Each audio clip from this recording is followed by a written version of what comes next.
The sun hung low over the New Mexico territory, casting long shadows across the desert floor where the Apache village had gathered in a circle of judgment.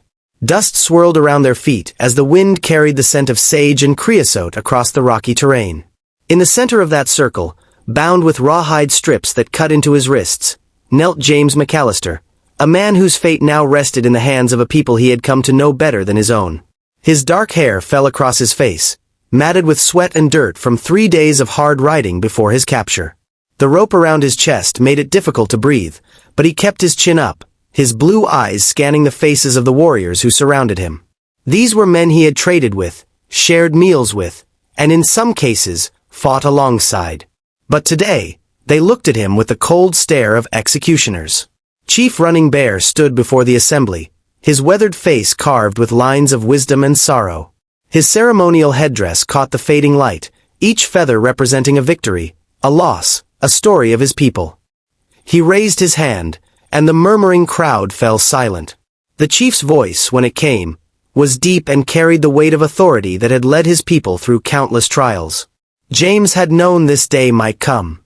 6 months ago, he had arrived at Fort Defiance with a cavalry unit tasked with keeping peace along the frontier. But peace was a fragile thing, built on treaties written in languages the Apache couldn't read and promises made by men who had no intention of keeping them. James had seen the injustice from the beginning, the way settlers encroached on Apache hunting grounds, the way his own commanding officer dismissed their concerns with contempt. It was during a trading session at the fort that he first saw Ayanna. She had come with her father to exchange handcrafted goods for supplies, her dark eyes sharp and intelligent as she negotiated in broken English.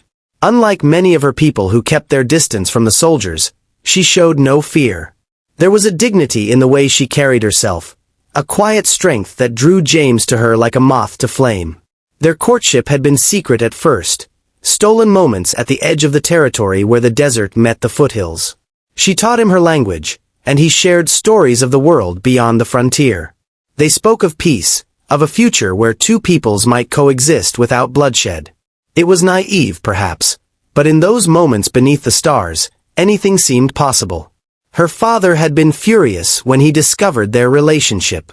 To him, James was just another white man, no different from those who had driven his people from their ancestral lands. But Ayanna was stubborn, as fierce in love as she was in defending her beliefs.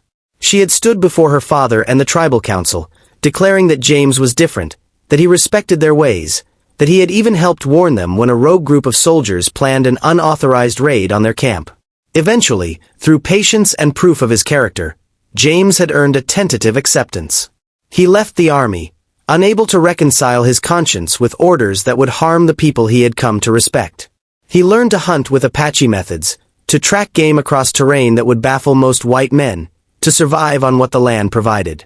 The elders watched him carefully, testing him in subtle ways, and slowly, grudgingly, some began to accept him. The marriage ceremony had been small, conducted in the Apache tradition. James had given gifts to Ayanna's family, demonstrated his ability to provide, and pledged himself not just to her but to her people. For 3 months, he had lived as one of them, and in that time, he had been happier than any other period of his life. But the world outside their small corner of peace had not forgotten them. A settler family had been attacked 50 miles north, their cabin burned, their livestock stolen. The territorial governor demanded action, and the cavalry mobilized. When they came to the Apache camp demanding the culprits be handed over, tensions exploded. A young warrior, hot-headed and angry at years of injustice, had fired the first shot. The soldiers had returned fire, and in the chaos that followed, 2 troopers and 1 Apache elder had died. James had tried to mediate, standing between the 2 groups, pleading for calm. But in the eyes of the cavalry, he had chosen his side when he married an Apache woman. They called him a traitor, a white Indian, and worse. And in the eyes of some Apache warriors, he was still one of the soldiers, forever tainted by his past. When evidence emerged that James had been seen near the settlers' cabin days before the attack, the accusations came fast. Some claimed he had provided information about the family's defenses. Others said he had been scouting for a raid. None of it was true, but truth was a luxury that nobody could afford in times of war. The Apache had captured him as he returned from a hunting trip, not knowing that some of his wife's own people had turned against him. They bound him and brought him before the council, where heated debates raged about his fate. Some argued for mercy, citing his service to the tribe. Others demanded blood payment for the deaths of their people, insisting that James, as a former soldier, represented everything that had brought suffering to their nation. Now, as Chief Running Bear prepared to pronounce judgment, a commotion erupted at the edge of the circle. Ayanna burst through the ring of warriors, her face streaked with tears but her eyes blazing with determination. She wore the traditional dress her grandmother had made for her wedding, the beadwork catching the dying sunlight. Her long black braids swung as she ran toward her husband, but strong hands grabbed her arms, holding her back. Her voice shattered the tense silence like breaking glass. The words came in her native tongue, fast and desperate, then in English so that James would understand every syllable of her plea. She spoke of his honor, of the times he had risked his own safety to protect Apache children, of how he had turned his back on his own people because he believed in justice. She reminded them of the winter when he had shared his last provisions with an elderly couple, of the day he had carried a wounded warrior 15 miles to safety. The old warrior who held one of the highest-ranking bows in the tribe, a man named Grey Wolf whose respect was hard-earned and highly valued, stepped forward. He was the one who had initially taught James to use the Apache bow, who had taken him on his first hunt as a member of the tribe. His arrow was already nocked, the string drawn back, aimed at James's chest. The shot was ceremonial, the final act of judgment that would end the white man's life quickly and with honor. But as Ayanna's voice rose in anguish, something flickered in Grey Wolf's weathered features. He had lost his own son to cavalry rifles 5 years prior. He had every reason to hate James, to see him as a symbol of all that had been taken from his people. Yet he had also witnessed James's transformation, had seen a man willing to abandon his former life entirely for love and principle. The tension stretched like the bowstring in Grey Wolf's hands. James looked not at the arrow pointed at his heart but at his wife, memorizing every detail of her face, wanting his last sight in this world to be the woman who had given his life meaning. He did not beg for mercy or offer excuses.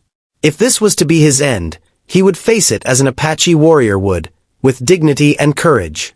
Ayanna's grandmother, a woman whose word carried significant weight in the tribe, pushed her way through the crowd. She was ancient, her face a map of a long life filled with joy and sorrow in equal measure. She placed a gnarled hand on Grey Wolf's arm, and the warrior slowly lowered his bow. She spoke in the old language, her voice thin but clear, telling a story that James could not fully understand but whose meaning was evident in the faces around him. She spoke of a time long ago when her own grandmother had married a man from a different tribe, one that had been enemies of the Apache for generations. That union had been controversial, had caused division and anger. But it had also led to an alliance that had saved both tribes during a terrible drought. She spoke of how fear and hatred were easy, how they required no courage, but that acceptance and forgiveness were the true marks of strength. Chief Running Bear listened in silence, his expression unreadable. When the old woman finished speaking, he closed his eyes and stood motionless for what felt like an eternity. The crowd waited, barely breathing, as their leader wrestled with the weight of his decision. Finally he spoke. His words were measured, acknowledging the pain and anger of his people while also recognizing that James had proven himself in ways that could not be ignored. He declared that James's fate would be decided by ordeal. He would be released and given a half-day's head start. If he could reach the sacred canyon 50 miles to the east before being caught, he would be free to leave the territory and never return. If caught, his life would be forfeit. It was not mercy exactly, but it was a chance. Ayanna immediately protested, insisting that she would go with him, that she would not be separated from her husband. But Chief Running Bear raised his hand, silencing her. If she left, she could never return to her people. Her family would be shamed, and the fragile balance he had achieved with this judgment would shatter. James was cut free, his hands numb from the tight bindings. He stood on unsteady legs, meeting Ayanna's eyes across the circle. In that look, they said everything that words could not convey. His love for her, his gratitude for her courage, his regret that their time together had been so brief. Her love for him, unwavering despite everything, and her silent promise that this was not the end. As the sun set completely and darkness claimed the desert, James began to run. Behind him, He heard Ayana's scream echo across the hills, a sound of anguish and defiance that would haunt him for the rest of his days. He ran through the night, guided by stars and instinct, knowing that at dawn, the hunters would come. But he also ran with something he hadn't had before: hope. Hope that love could bridge even the widest divides, that courage could change hearts, and that perhaps, somehow, he and Ayana would find their way back to each other. The desert stretched before him, vast and unforgiving, but he had survived worse. He had found love in the most unlikely place, and he would fight to preserve it, no matter how long the journey ahead.